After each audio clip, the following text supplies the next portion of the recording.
Hello everyone, this is the next game in the series of a World Championship match between Mikhail Chigorin and Wilhelm Steinitz that was played in 1889 in Havanna.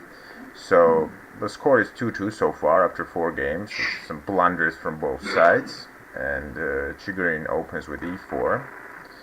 So this is standard so far.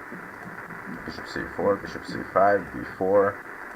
Just same old stuff, evens gambit, castles, queen f6, d4. Here Chigorin deviates and plays bishop g5 because in the first game he obtained no advantage. So then, after queen d6, queen b3 was played. So d5 is also playable here, but okay, queen b3 is fine. But after castles, white is forced to close the center, or else lose the advantage. And Chigorin just doesn't want to close the center, but he will soon do it.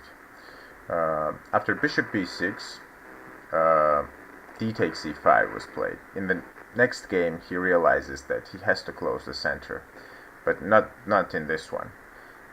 If white's only way of not being worse is to obtain doubled pawns and shatter his center, then of course something has gone wrong. So queen g6, and white is nearly losing a pawn, because black is threatening to just take on e5, and then after knight recaptures, the bishop on g5 is loose. So queen a3 from Chigorin, just attacking the knight on e7 with 2 pieces now, with the bishop and with the queen. And Steinitz defends passively with rook e8, but there was a tactic here, that after knight takes e5, knight takes e5, queen takes g5, and knight comes back, and queen c5, forcing the exchange of queens because the bishop is attacked, and after queen takes c5, bishop takes c5, well, white is down a pawn with very little compensation.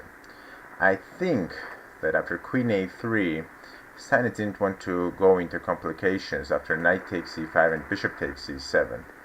White is lost here after knight takes f3, king h1, and then queen h5, threatening mate.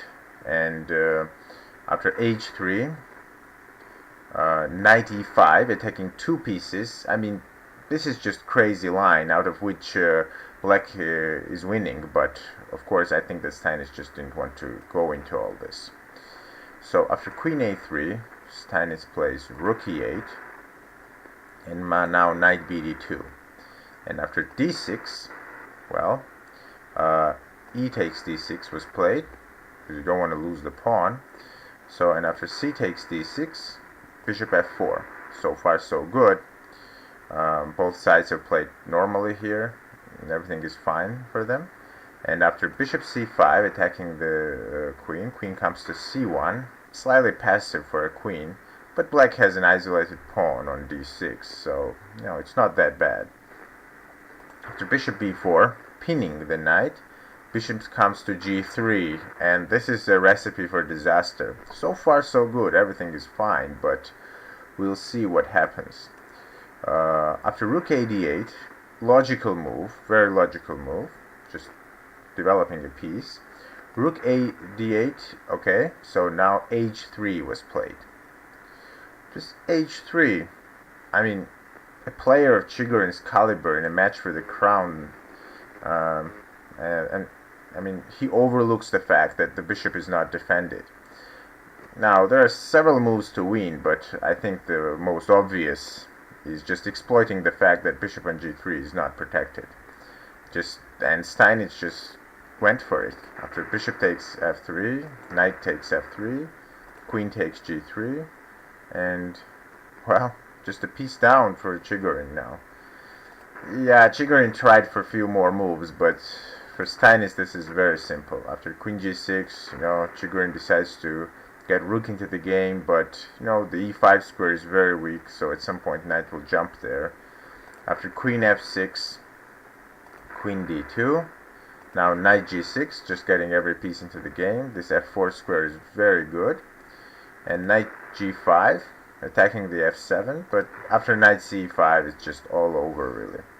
After rook f3, knight takes f3, Chigorin loses a rook, and this tactic just doesn't work. After bishop takes f7, just gives up a queen because he will regain the queen with knight takes d2.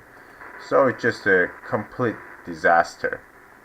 I mean, here, this all started from here, after queen c1, bishop g4, bishop g3, and rook a d8. Like here, I mean, h3, really. Yeah, looks very bad, but okay. After h3, just Chigorin lost a piece because the pawn is pinned to the king. So this was the final position of the game. Chigorin resigned. He's a rook down with not much compensation. And yeah, thank you.